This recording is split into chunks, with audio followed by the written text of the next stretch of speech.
Pozdravljeni v podkastu Od genov do zvezd. Moje ime je Sašo Dolenc in pripovedoval vam bom zanimive zgodbe iz sveta znanosti.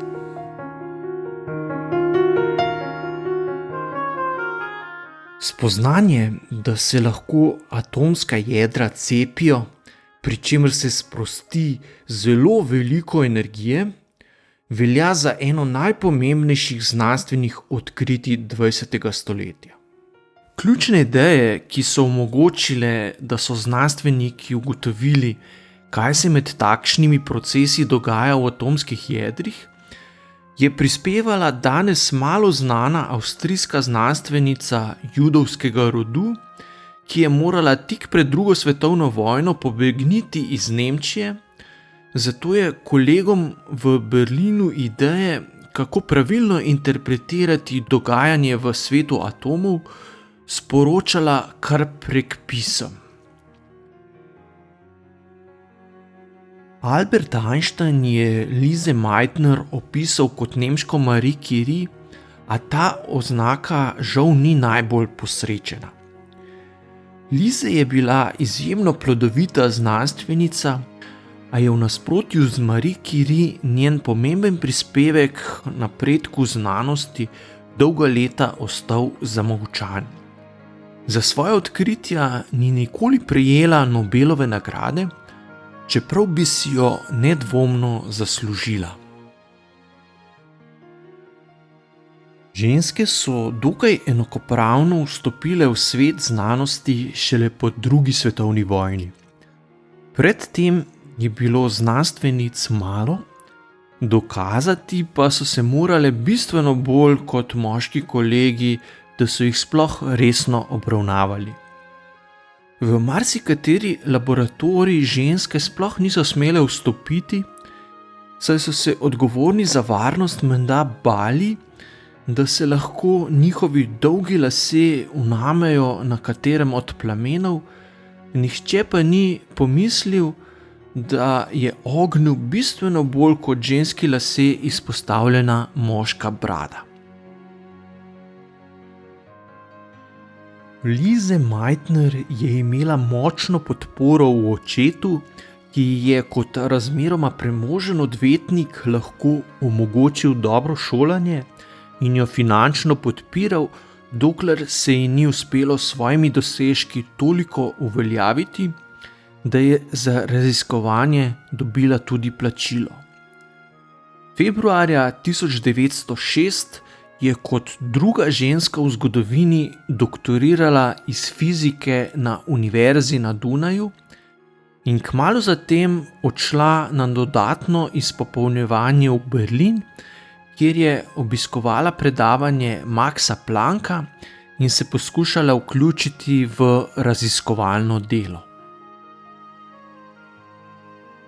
V okviru fizikalnega seminarja je spoznala kemika Otta Hahna, ki je imel takrat tako kot ona 28 let in s katerim sta se hitro ujela. Postala sta dolgoletna sodelavca in prijatelja. Družilo ju je navdušenje nad raziskovanjem radioaktivnosti, za kar je bilo dragoceno, da je imel Otto kemijsko, Lise pa fizikalno izobrazbo. Prva leta dela v laboratoriju sta menda skupaj prepevala Brahmsove duete, a sta vseskozi poudarjala, da sta le zelo dobra prijatelja in sodelavca, ne pa tudi ljubimca. Ko so Lise kasneje spraševali, zakaj se ni, tako kot Otto, poročila, je odvrnila, da za to preprosto ni imela časa. Ženskam, tudi če so bile vrhunske znanstvenice, takrat nikakor ni bilo lahko. Lise je prva leta, ko je sodelovala z Ottom, lahko delala le v kletnih prostorih inštituta, kamor je vstopala skozi ločen vhod in za svoje delo ni bila plačana. Preživljala se je s podporo, ki so ji jo pošiljali starši. Tudi kasneje, ko sta Lise in Otto skupaj objavila že več strokovnih razprav in si ustvarila ugled v znanstvenih krogih, so mesto raziskovalca in profesorja na inštitutu ponudili le Hannu. Šele po mnogih raziskovalnih uspehih je Max Planck Lise leta 1912 kot prvi ženski v zgodovini ponudil plačano mesto asistentke na univerzi v Berlinu, kasneje pa so jo na inštitutu povišali v enak raziskovalni naziv, kot ga je imel Han. Tako sta bila končno tudi formalno enakovredna raziskovalna partnerja. Med Prvo svetovno vojno, ko je bil Han dolgo časa na fronti, je Lise Meitner dobila tudi svoj laboratorij, prav tako so ji povečali plačo, da je bila primerljiva z zneski, ki so jih dobivali moški. Leta 1922 je kot ena izmed prvih žensk v Nemčiji pridobila tudi predavateljski naziv docentke na univerzi v Berlinu.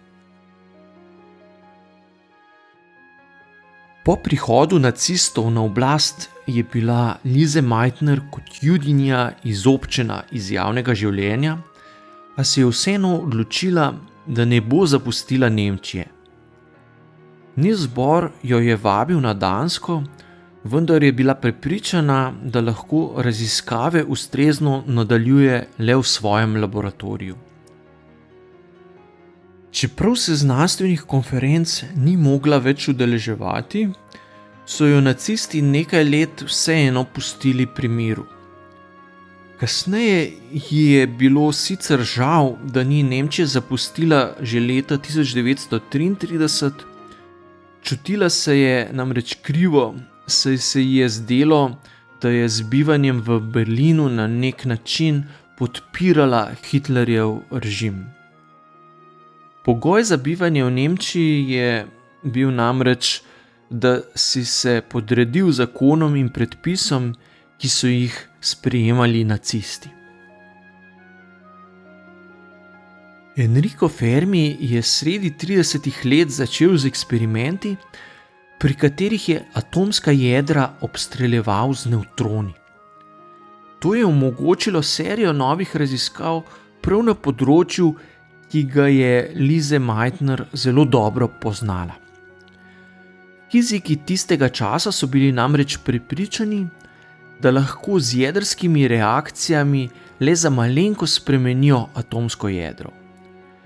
Če se kak zunanji nevtron ujame v jedro atoma, ob tem pa pride še do radioaktivnega razpada, se lahko atom spremeni v nov element. Vse je močno zanimalo, ali bi lahko z obstreljevanjem z nevtroni ustvarili nove umetne elemente, ki bi bili težji od urana. Ko so nacisti zavzeli Avstrijo, Meitnerjeve avstrijsko državljanstvo ni več varovalo pred preganjanjem. Bohr jo je spet vabil, da pride k njemu na Dansko, a žal ni imela več veljavnega potnega lista.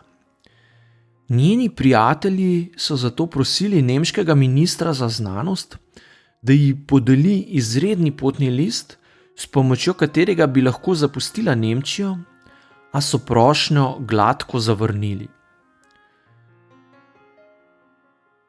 Takrat se je odločila, da bo pobegnila in sprejela ponudbo iz Stockholma. Sredi julija 1938 se je z vlakom odpeljala iz Berlina najprej na Nizozemsko, nato pa naprej na Dansko, kjer je nekaj tednov gostovala pri Nielsu Bohru. Na srečo se ji je uspelo izogniti mejnim kontrolam, ki jih je policija izvajala na vlakih.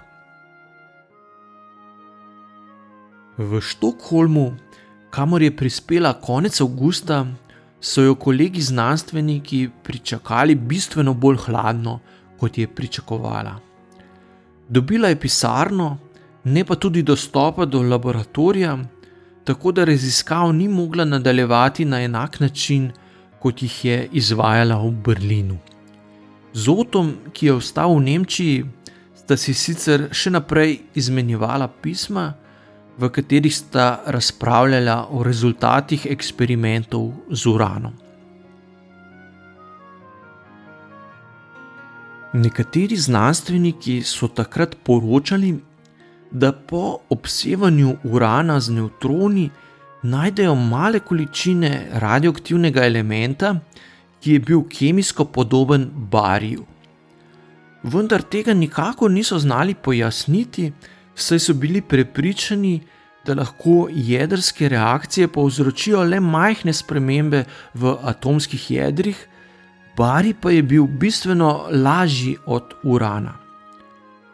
Hahn in Fritz Strassmann, mladi kemik, ki je pomagal pri eksperimentih, sta bila takrat prepričana, da gre v resnici za radij, ki je kemijsko podoben bariju, a bistveno težji, kar sta želela z eksperimenti tudi dokazati. Lise se je z Ottom prvič po odhodu iz Nemčije ponovno srečala novembra 1938 pri Boru na Danskem. Takrat sta intenzivno razpravljala prav o poskusih z uranom.